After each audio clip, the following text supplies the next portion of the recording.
This morning, we're following the sharp rise in anti-Semitism across the country. The Anti-Defamation League reporting incidents here in the United States are up 75% in the wake of the violence in the Middle East.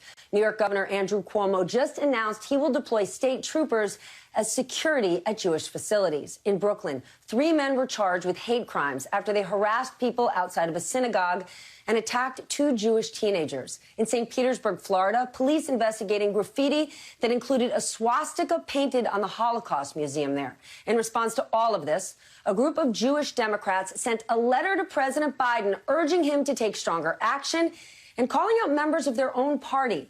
One of the people behind that letter, Minnesota Congressman Dean Phillips, tweeting this: "I'll say the quiet part loud.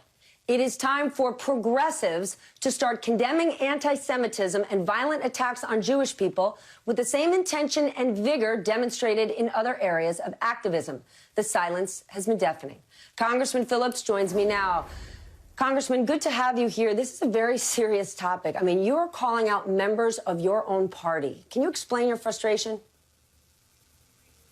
Well, Stephanie, this is deeply, deeply personal. I'm 52 years old, and this is the first time in my entire life I have felt compelled to speak up, to stand up, and do it as loudly as possible. You know, I don't have the platform that some of my progressive colleagues do on social media, and I'm asking for some empathy, some compassion, and the recognition that this is real. And Stephanie, I promised my great-grandparents when I listened to their stories about the pogroms that they escaped in Eastern Europe, about the Holocaust, about my hometown, Minneapolis, being the most anti-Semitic city in the entire nation in the 1940s. You know, we're accustomed to swastikas painted on synagogues and our cemeteries defaced. But when I see violence in the streets, I see Jewish people being attacked for simply being Jewish in our country, in the United States of America, darn right, I'm going to speak up and ask with compassion and vigor that my colleagues speak up. And I want to say this, too. What I'm seeing on the right, Marjorie Taylor Greene talking about Nazis every other day. I saw the Confederate flags and the Hitler shirts in the United States Capitol on January 6th when we were attacked with the insurrection. We've got a crisis of compassion and empathy in our country, and I'm going to do everything that I can to bring attention to it and implore that my fellow countrymen and women do something. How frustrating is it, right? You said just moments ago you don't have as big of a platform as some of the more extreme members of either party, really. How frustrating is it for you that headlines looking for, compassion and care don't get as much attention as the full-blown crazy? Well, Stephanie, I think we have to have a national discussion about just that. And I'm concerned about extremism wherever it comes from, any side of the aisle or political perspective. You know, it doesn't trouble me that my colleagues have bigger platforms. They've earned that. I'm not going to condemn them for that.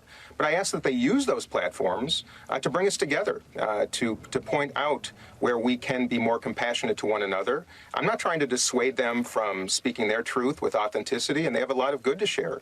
But I'm asking for a little bit of recognition, too, that during a time in our nation's history when so many minority communities are under attack, that we unify rather than further divide.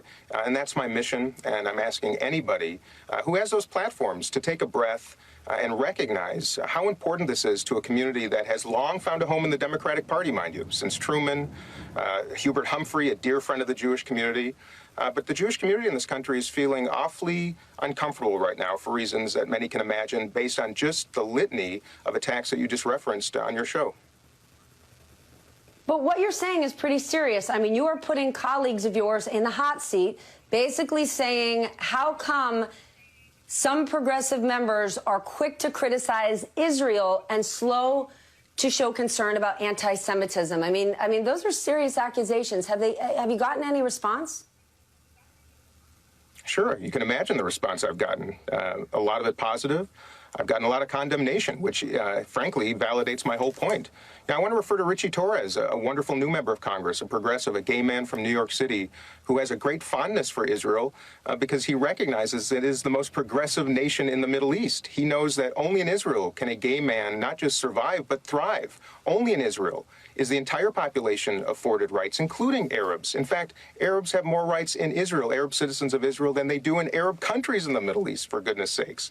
You know, these are truths. Women's rights are protected.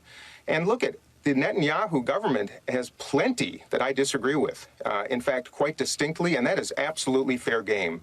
But if you notice, a lot of people condemn leaders of other countries, Putin,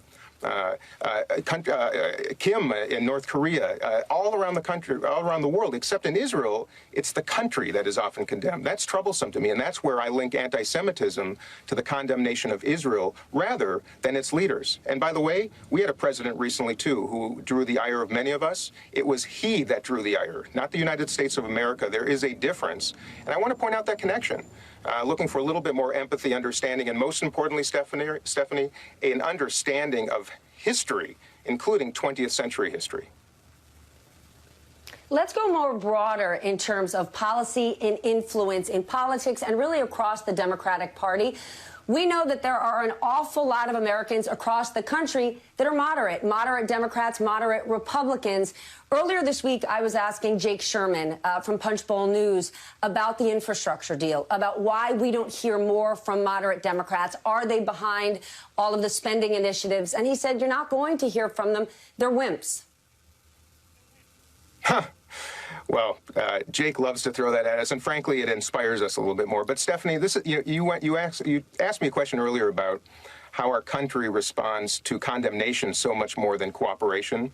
The work of my colleagues on the Problem Solvers Caucus, the moderates on both sides of the aisle, we're workhorses. We're not show horses. We don't raise our hands to be on TV every single night. We don't have massive social media platforms. We're actually doing the work behind the scenes, meeting with one another, trying to find bridges to cooperation. So this is nonsense to say that somehow it's a failure. But, Congressman, what does that work get you in terms of policy?